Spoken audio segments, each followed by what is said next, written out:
In this video, you're going to learn how to add and manage users in WordPress. In WordPress, there are different types of users.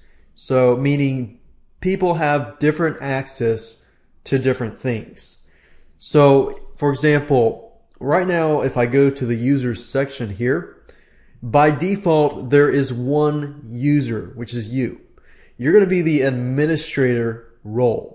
The administrator role is basically someone who has access to the whole WordPress. So you can do a lot, but you can also do a lot of damage with the administrator role. So you make sure that you either give it to somebody that you really trust, for example, your business partner and so forth.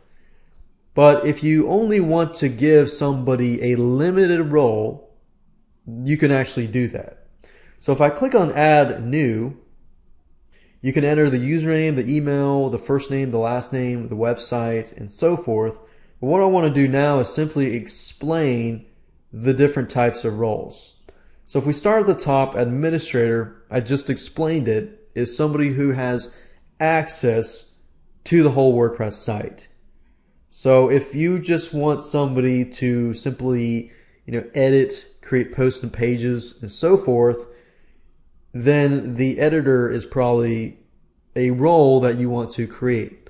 Let's say, for example, that you have a blog and you have other people who are managing your blog, but they manage certain sections. So in this case, you probably want to give them the editor role, which basically allows them to write posts and pages, they can edit, they can reject, and so forth.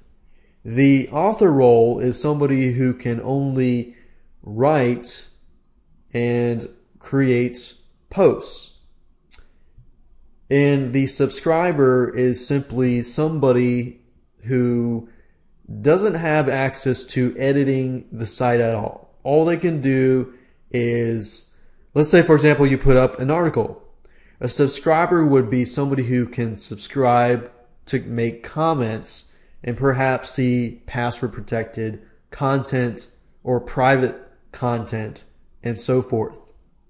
And of course, lastly, a contributor can only contribute content. They cannot approve the content. So let's say, for example, that you have an editor who oversees the approval of the content, and you have a lot of contributors who contribute content.